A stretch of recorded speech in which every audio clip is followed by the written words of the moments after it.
Welcome to the Two Opinionated Brothers Podcast with Smart Jarvis and Big Sam. This podcast, opinions, and views are simply those of the two opinionated brothers.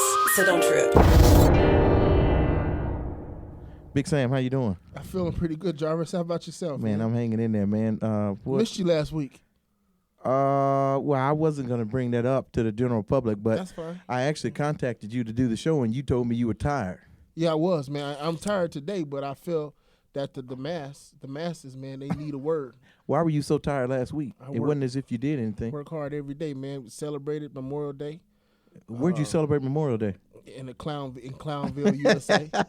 Yeah, in Clownville, USA, with a bunch of clowns. You care to thank me in front of everybody for my hospitality on the holiday, allowing you into my home? You care to refresh? Had my to do a lot memory? of cleanup after you? Yeah. Did you do a lot of cleanup? Yeah, I after had to do you? a lot of cleanup after you, man. Good job, Jarvis. Left a lot of stuff over there? I had to move a lot of things around, man, in order for the event to get off the. You didn't clean up after yourself.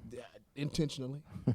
Yeah, intentionally. What are we talking about today, man? You've been know. sharing a lot of stuff on the Facebook page, so I'm curious what you want to talk about today, man. Do you follow the Two Opinionated Brothers on Facebook, Jarvis? I manage the page. Do you manage the page? I manage the page. Oh, okay. So everything that goes on there has to be approved by me. A couple of things you put on there that were questionable, I almost denied it, but because I'm a believer in free speech, I went ahead and approved your post. So Really? What do you want to talk about today? Well, I'm scrolling through this page here, man, and I'm as a full-blooded American, free-born and lawful age. I'm seeing, I'm trying to see what here on this page, man, you would deem, what's the word I'm looking for, confrontational? Controversial? I'm so tired of being the brains of this operation. Yeah, I'm tired, man. Now, what you want to talk about today, man? You're always crying. What do you want to talk about today? I Or else know, I can man. leave, man. I got That's one of my fine. partners. I was going to go home and go to sleep tonight, but one of my partners called me and said he wanted to watch the game, so I got some partying to do. So what we talking about today? Well, I don't know, Jarvis. Our president is in where's our president at? Who In knows, London, man? UK? Who cares where he's at, Meeting man? the Queen of England. Yeah, he already did that. That's old. Is that old? That's old. Well, it's news. happening. It's happening as we speak. He already met her. Well, he's meeting. I think that part is over. Is it over? They celebrated 75 years since Doomsday, and that's over, man. I don't want to talk about Trump, The man. important thing is, have you noticed his new hairstyle? Real controversial. Why would man. I notice that? Oh, you don't. What is it? Crook is the commander in chief. Yeah, but I don't pay attention to his hair. Oh, okay. Is it his hair or is it a toupee? I don't know.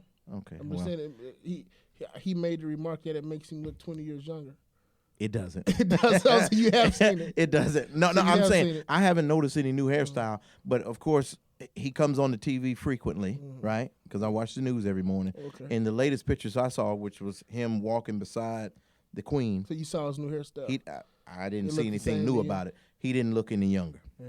He didn't look any younger. He didn't look any lighter. He didn't look any smarter. So I don't know what this new hairstyle is doing for him. Yeah. Whatever it is not working. So maybe you can send a message up as one of his most faithful supporters.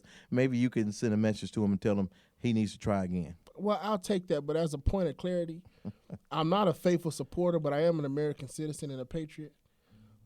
And I was reading somewhere, and I don't know if this is true or not. I really didn't get a chance So to you need really to fact check before we talk about something this. I really didn't get a chance to investigate and see. But I was looking at something, and it said, you may have seen it, but it said that the officers that were escorting the presidential motorcade had formed what appeared to be a phallus or a male penis using the vehicles. Did you see that? I Did you see didn't, and I don't know why we're talking about that. Well, because as an American, I felt disrespected, that someone would take our commander in chief and as a point of protest. You talking about the commander in chief that says it's okay to grab women by the you know what? You weren't embarrassed by those comments, but you're embarrassed because I'm embarrassed when any man talks like that. Okay. Be it the commander in chief, be it my best friend. So one good embarrassment deserves be it another. you, One good embarrassment deserves another. Oh, okay.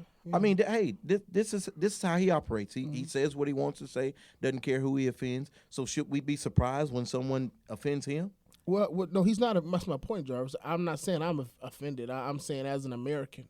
You just said as a an patriot, American, as you a patriot. You might as well take the American flag and form a Johnson around it. Okay, so when he disrespected the Gold Star family, Khan, you were just as offended, right? Disrespected them how? You didn't Okay, never mind. Exactly. And my point exactly. You don't remember that whole ordeal when he talked about them and the Gold Star family, meaning that their son died. I remember he told John Kane that McCain that he preferred guys that didn't get caught. Yeah, and you thought that was I thought that was very funny. Yeah, it was very funny, but it was very disrespectful. Yeah. In fact, he's so uptight about McCain that he or someone on his staff attempted to instruct the United States Navy to move the USS John McCain because they didn't want him to see it with John McCain's name on it. Now, that's what my mom would call foolishness, okay? Yeah. And we don't have time for this type. Well, I don't want to talk about Trump, foolishness comes in all shapes and sizes. Yeah. For all forms, shapes, Are we really going to talk about Trump? Because if all you want to do is talk about Trump today, I'm going to go ahead and start my party. Well, that's I'm an American, Jarvis, and that's not necessarily about Trump. That's about actually, we have no proof America. about you being an American. Yeah. Not right. That's not true. as of now. I haven't seen it. Unfortunately, we don't go through a rigorous background check in order for you to participate in this podcast. So maybe I need to do that before we go any further. So by next week, I'm going to need you to submit some documentation to prove that you're a legal citizen. I'm not interested, man. Not interested in doing it. A young man died this morning. Alabama Correctional Facility in Alabama had a death. He was stabbed to death, right? Stabbed to death. Med flighted out. He didn't make it. Recently, there's been some discussion about the unconstitutionality of Alabama correctional facilities, and I'm sure they're trash. Yeah, probably so. And I think it's anytime somebody dies in custody of the police, I really feel like, there should be an investigation. There should be. Yeah. Who are they saying did the stabbing? Another inmate? Another inmate, yeah. In fact, it was black on black crime. Well, it's no such thing as black on black crime. That's a fallacy. Oh. Crime is crime. Crime on crime, okay. Crime is crime. And I would think you to be smart. I'm so glad I'm on this podcast to get you straight. See, people commit crime in the proximity of where they live. Yeah. So most of the time, black people live around other black people. White people live around other white people in general.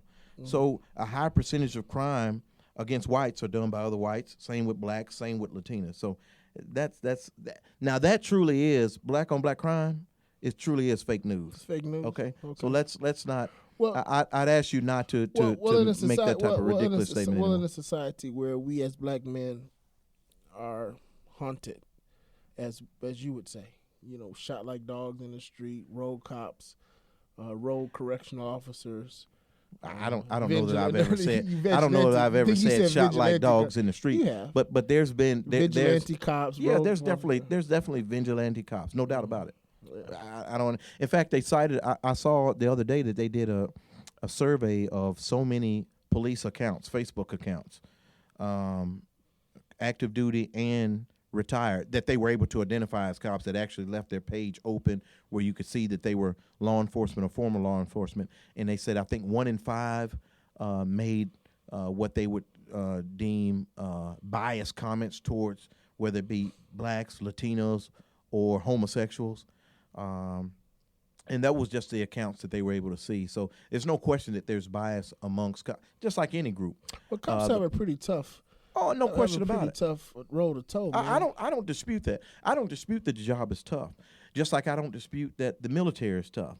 But if a member of the armed forces is in theater, right, in Iraq, Afghanistan, what have you, and they commit a war crime, right, shoot unarmed civilians, for example, they're held accountable, right? Mm-hmm. Now, under this current administration, it looks like he's trying to go in and exonerate some of them. But historically, we've held them accountable because you know the job and you know the rules. Same thing with police officers. So, yes, they have a tough job, right? But that doesn't mean – I saw you shared a post the other day of the cops had a couple of African-American youth pulled over. Indicator. And he was talking to them. Yeah. What I would deem unprofessionally, right? Told him, he asked him what his name and badge number. He said his name was FU. Yeah. Sound like something you would say, wouldn't you, Jarvis? Would you say that? First off, have you ever said that to somebody? First off, no, I wouldn't say it. Yeah. But not to anybody ever. But I'm not a police officer, okay. and not a police officer that was engaged with a taxpaying citizen. So there's rules. Well, I'm not. There's rules, and there's rules. Police. There's etiquette, and there's professionalism. There is. Yeah. Okay, so I'm professional. I showed up in a shirt and tie today. I'm very professional. Yeah, I understand what it means to be professional. I showed up in a t-shirt. Officer Scot Peterson down in was it Lakeland, Florida? You talking about the Parkland shooting? Parkland shooting. Yeah, I saw a little bit of that. He's facing something like 20 life sentences. Yeah, because they said he didn't act. He didn't act. I saw that, man, and so what they're saying is that he heard the gunshots. He was the officer. Did he show up initially, or was he already on site? He was a school resource officer. He was a school resource officer, and so he heard the shots, and he waited for backup to He exited arrive. the building. He ran out and called for backup, or waited for backup before he came in. And they're suggesting that his actions counted for was the reason that there were so many lives lost. Yeah, I'm assuming. I'm assuming that they're saying that the shooter was in his proximity. If he had gone in and acted, he might have been able to take out. Well, the those shooter. are a lot of assumptions. Yeah. I've got to tell you, man. I saw that, and that's tough, man. That's tough to say. That's tough to say. And look, you know the job and all this type of stuff. You can say all that. It's real easy for you or I or anybody else that's not a cop or that maybe even was a cop that's never been involved in a mass shooting type scenario to say, oh, he should have ran toward the shots. He should have done this. He should have done that. That's tough, man. That's tough. Is that his job?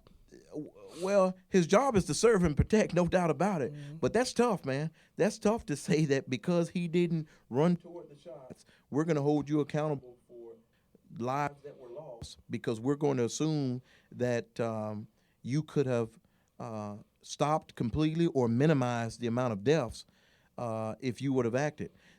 That's one way. That's one assumption. The other assumption is, as soon as he turned the corner, he could have got his head blown off. Well, that's his job. So that's tough, man. I don't know that I can. I don't know, man, that I can hold him accountable to that degree. Now, I could see if they said, "Hey, you were derelict in your duty. We're going to fire you from the police department, and you can't be an officer anymore in the future." I could see that, but to then go a step further and say we're going to charge you and hold you responsible for individual deaths because of inaction, that's tough, man. Well, and that's going to discourage people from. Well, say you're a parent, right? You're a parent, and you've got a college, high school age student, and high school age child, student, however. And they're coming back. They're coming back from a football game on a Friday night. A drunk driver's pulled over, visibly drunk. Body cam shows he was drunk. Dash cam shows he was drunk. The officer lets him go. 2 blocks later, he runs over, kills your child. That's you're comparing apples and oranges. How? You're comparing apples and oranges. The officer didn't act. You're comparing. The officer made a poor decision. The inaction of letting a drunk driver get back behind the wheel and drive off, as opposed to arresting him, compared to the inaction of not running toward. Hold on. Of an officer, instead of investigating, finding if what's happening is walking out the door, instead of me looking around the corner and saying, "Hey man, is that somebody shooting? Is that firecrackers? Maybe that's just some kids clapping really loud." I don't think there's any doubt that he knew what was going on. Oh, okay. He knew they were shooting. He valued his life more than the kids. You could say that. You could say he was scared to death. I mean, there's a lot of things that were going through his mind.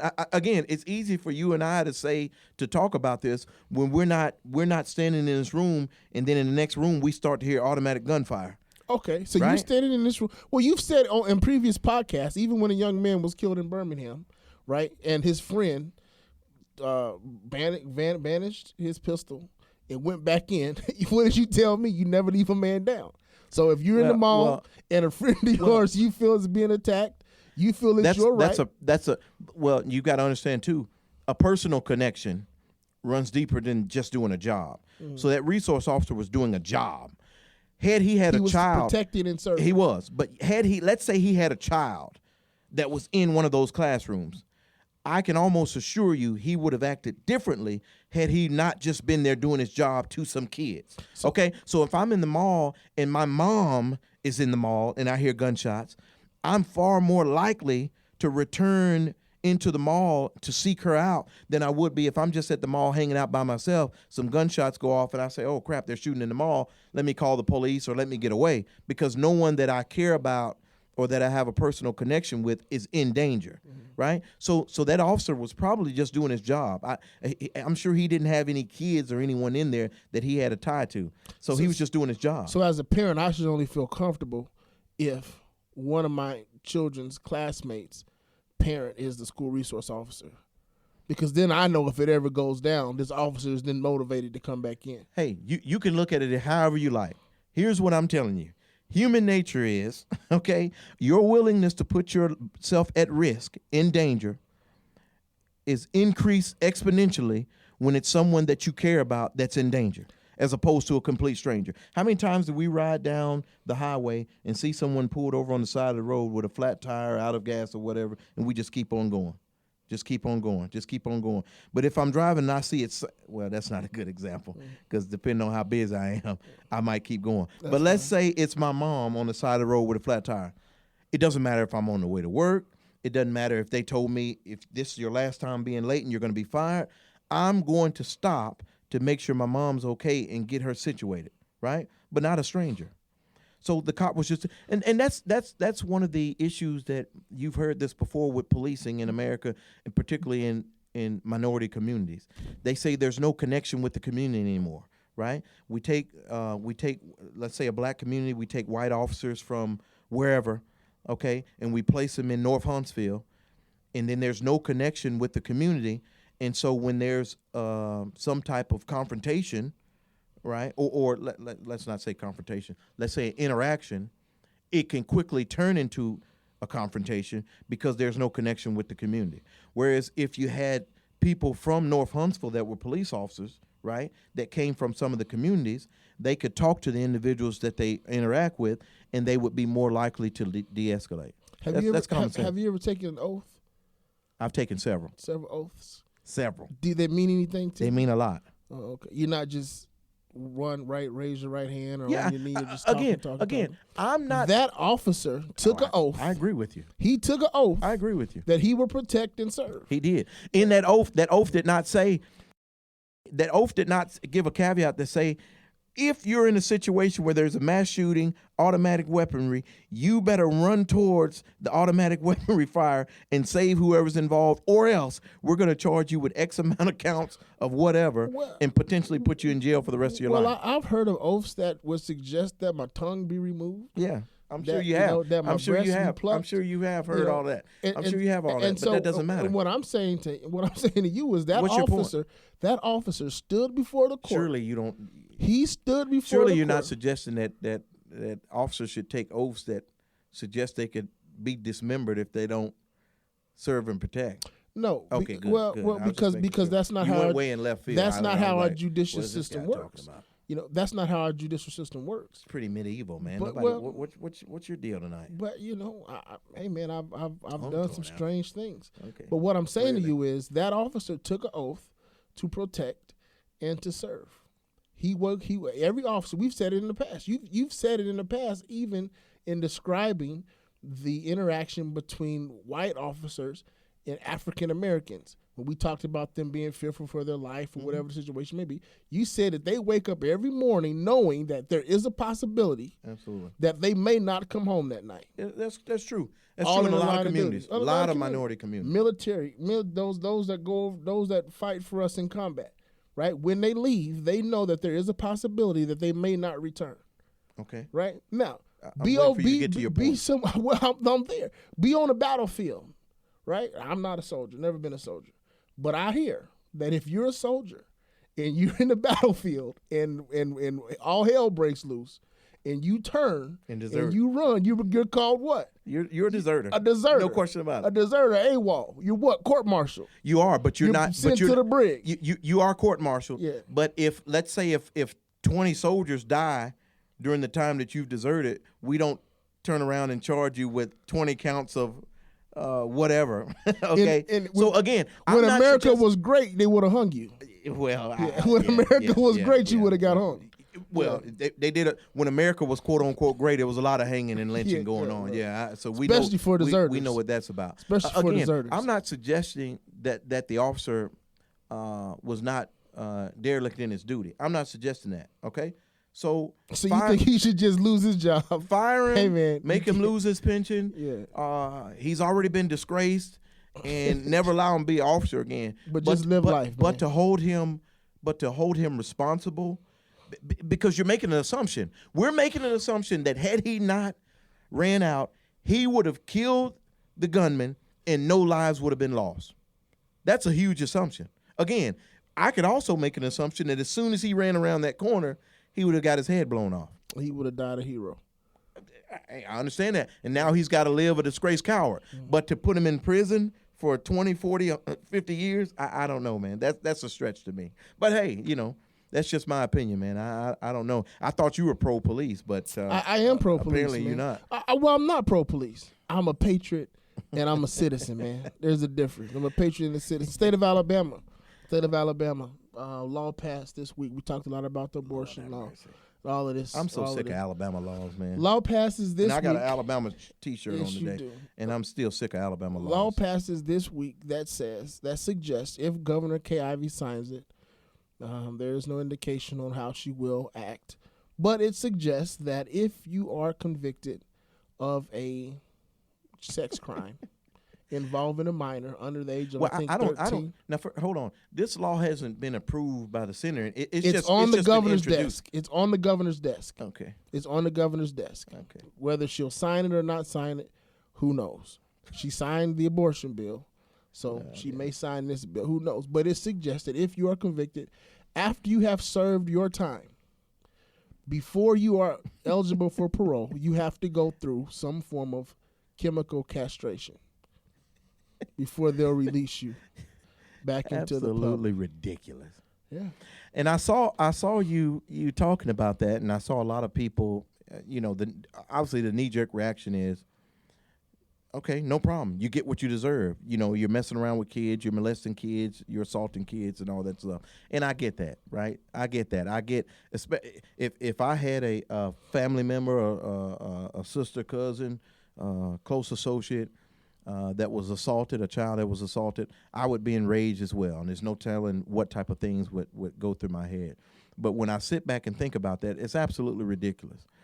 And the reason stuff like that is ridiculous is the same reason that I don't agree with the death penalty, because our justice system is so imperfect, right? Do you know how many black and brown people are on death row or have already been killed for crimes they didn't commit, right? Because they were falsely accused, somebody lied on the stand, some officer planted evidence, whatever the case may be. So you have the same unintended consequences if you pass some crap like this. You know how many black and brown people that you'll end up having unjustly affected by a law like this? Come on, man. Our system is not perfect. So to do something that's final, death is final. Death is final. Castration, that's final. I don't care if you're black or brown. If 100% of the people that were chemically castrated were black, I wouldn't care.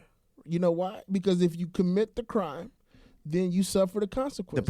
The problem is, I can assure you, and history tells us this, so I can assure you, there will be some portion, large or small, of individuals that were wrongly accused of these acts that will fall victim to this particular law. That's why you can't pass. So here's my position. If one person dies on death row that was wrongfully convicted, the system is a failure, right?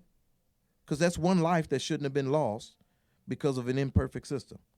So I can't support the death penalty because I know that there's going to be black and brown people disproportionately affected than other races, right? They're going to be put to death for crimes they didn't commit. So that's the same reason I couldn't support some crap like this. First off, why is that even necessary? Because of the high. Hold on. Because the point of our justice system, right, is to rehabilitate.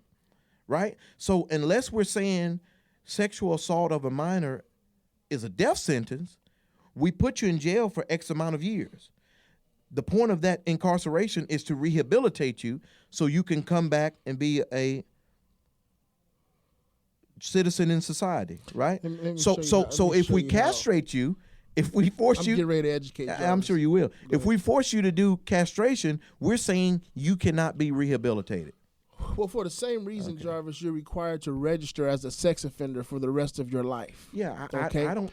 Because studies have shown that those who commit violent or sexual crimes against minors aren't often rehabilitable or can be rehabilitated. Well, it's not that they can't be rehabilitated. It's because we punish everything with prison as opposed to mental health, looking at stuff from a mental health perspective. Same thing with drug abusers. So a guy rapes an 18-year-old baby. Instead of getting a drug abuser, what consequences? What's the consequence? Well, hold on. What I'm saying not is prison. What I'm saying is, so instead of treating a drug abuser, right, for their addiction, we throw them in prison.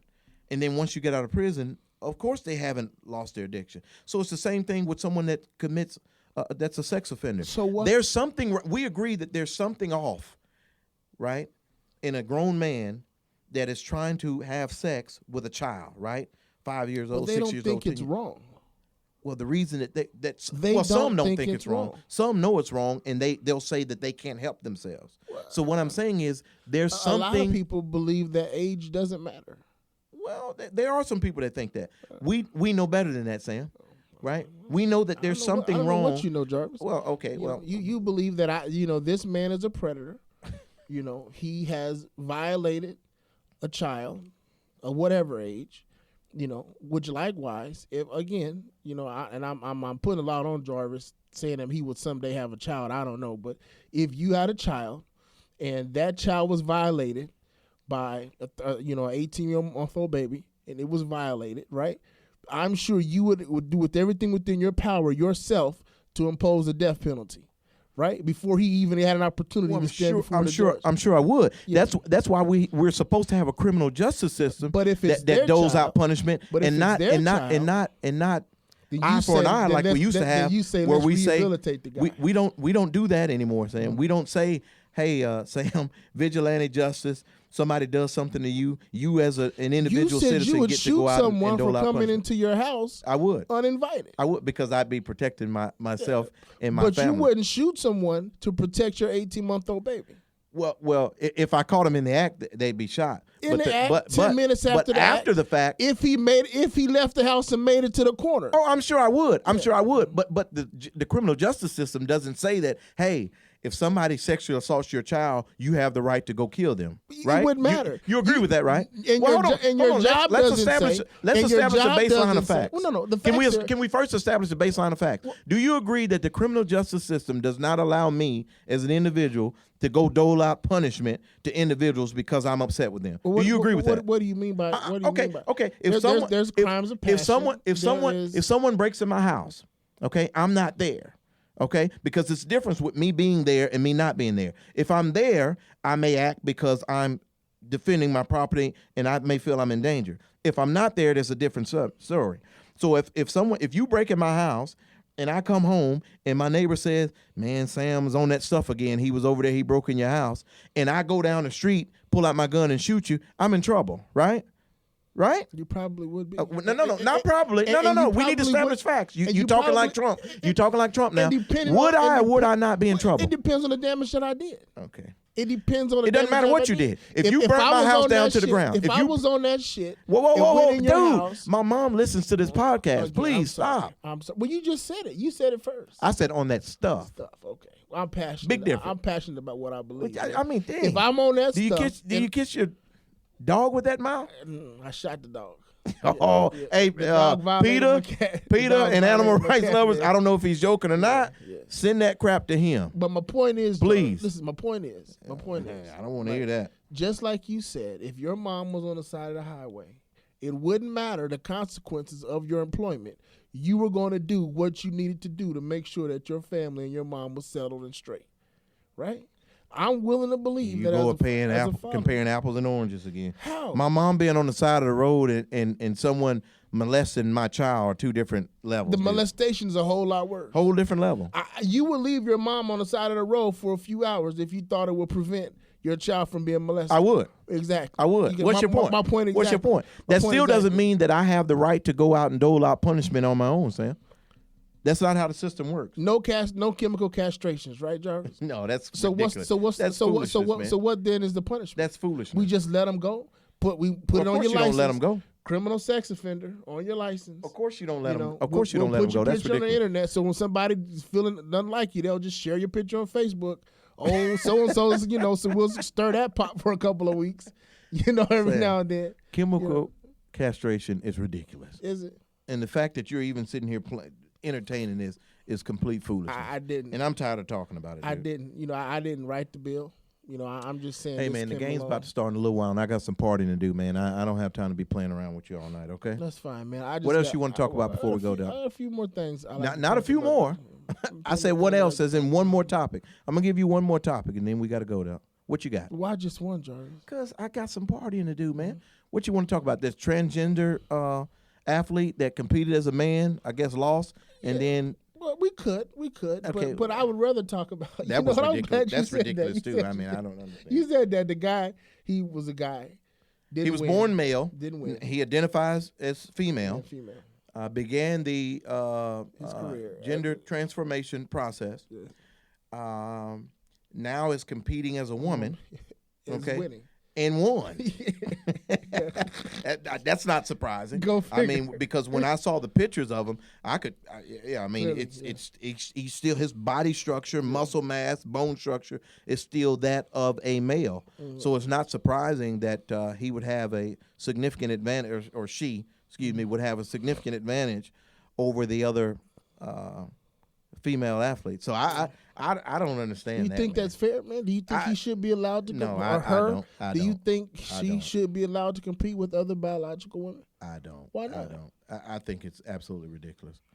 I think it's absolutely. And again, and I want to be clear to everyone, and you and I are similar on this. We believe that adults should be able to virtually do whatever they want to do as long as you're not harming or harassing or endangering anyone else. Yeah. So if you want to do drugs, you can do drugs. Yeah. If you want to go through gender transformation, you and you're an adult. Now, I don't believe in kids being able to do it. I've seen some stories of kids doing it. I think that's absolutely ridiculous because we don't let kids make virtually any decisions on their own, and we're going to allow them to make a decision to change their gender. Come on, that now once they turn 18, 19, and they decide to do that, more power to you. But not as a child. But so that you can do whatever you want. But to allow you to be born a male, okay, I think we all agree that male and female bodies are different.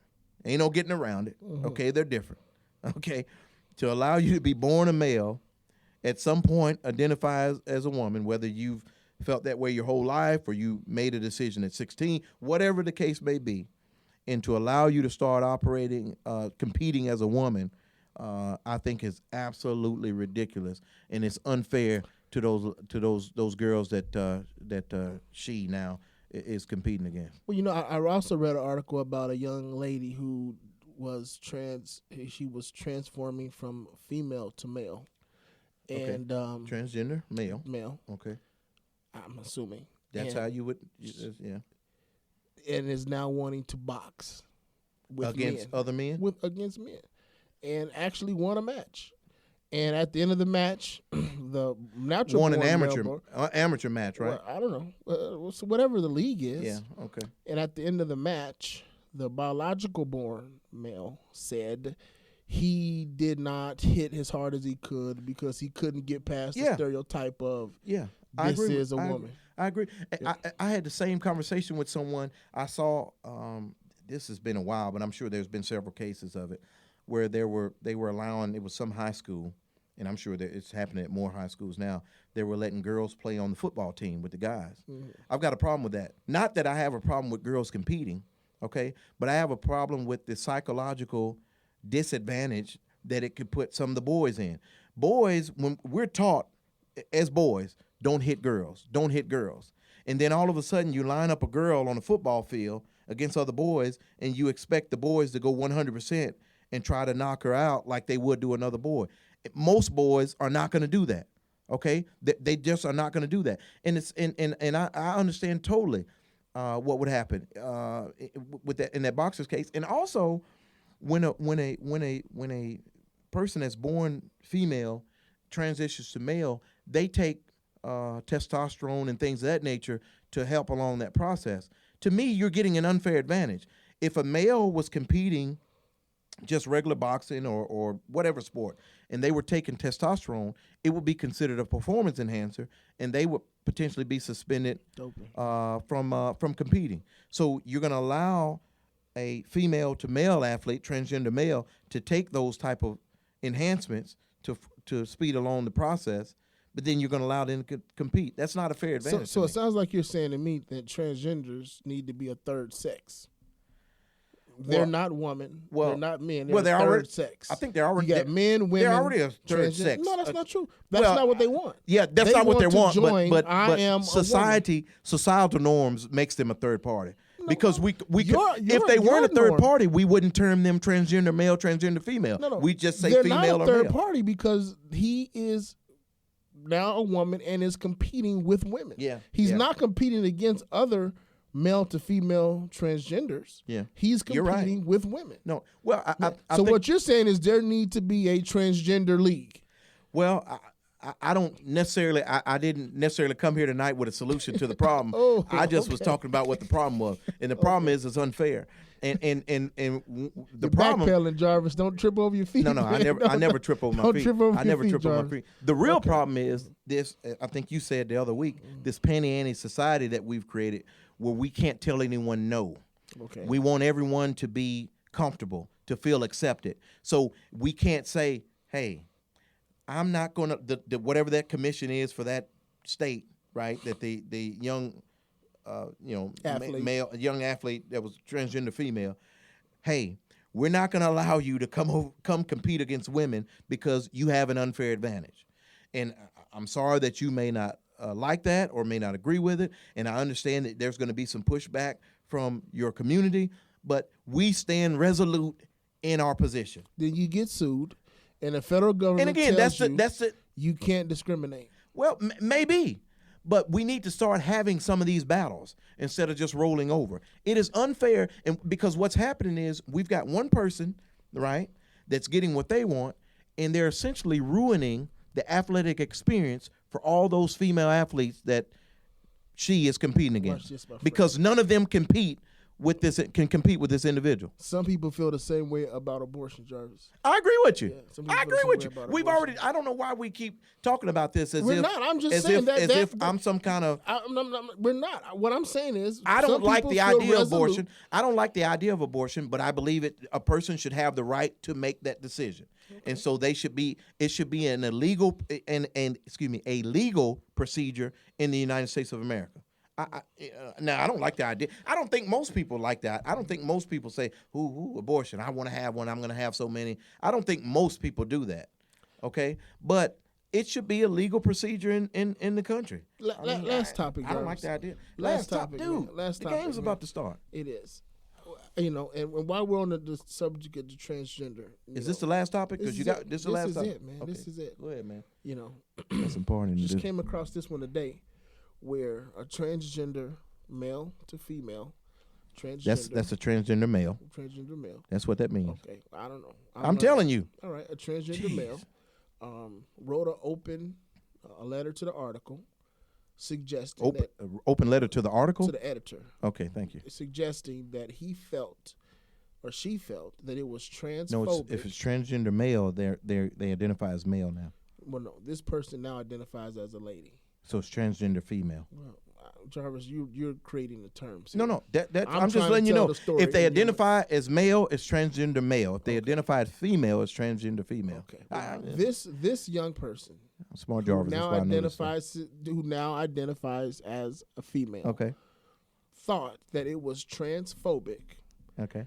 For a natural-born male to inquire whether or not he was a natural-born female prior to them dating. Yeah, I saw that. That's more foolishness. Yeah. That's foolishness. When he is saying, she is saying that I don't even know why we need to. If this is your last topic, it's going to be short, and I'm going to get out of here. It's foolishness. Well, this is society. That's my response. It's foolishness. Norm. No, it's not Are you calling societal society foolishness? It's a lot of foolishness that goes on in society. And if you're born female, okay, let's use this example. If you're born male and then at some point in your life identify as female, go through whatever procedures, and you look female now, okay, and you don't think that it's something that you should tell your partner or potential partner, I think that's foolishness. Well, what he is saying is that what he is saying in the article is not that I was born male and then decided to live. Yeah, my he's life saying as he's always female. felt female. I've always been female. I was just born. I've always been female. I was just born with the wrong junk. I don't agree with that. Yeah. You know, in You're fact, born. You're born with whatever part you were born with. In fact, okay. in fact, he or she likened it to if I was born with 6 fingers and I had one of them removed. Do I need to disclose that to my suitor? Hey, sir, I was born with 6 fingers. Well, that's something we'd be able to see. Well, how would you know? You'd be able to look at the hand and tell that there's something off. Not if the 6th finger was removed. Well, prior to you dating.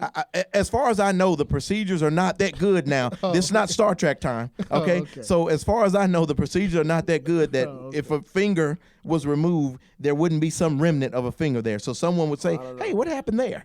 Okay? So again, if you were born with male parts, let's say it like that. Okay, let's say it like that. Let's not even get into because then you start arguing about semantics. Let's say it like this: if you were born with male parts, however you identify, if you were born with male parts, and then at some point there was a change surgically, because that's the only way it happens, surgically, to now you have female parts. Okay, and if you meet a guy that you're thinking about being intimate with, dating with, etc., that information should be disclosed. And then that person should be able to make a decision, either they want to go forward with this particular relationship or not. It's nothing transphobic about that. That's absolutely ridiculous. That would mean that you are making a decision to date a man. No.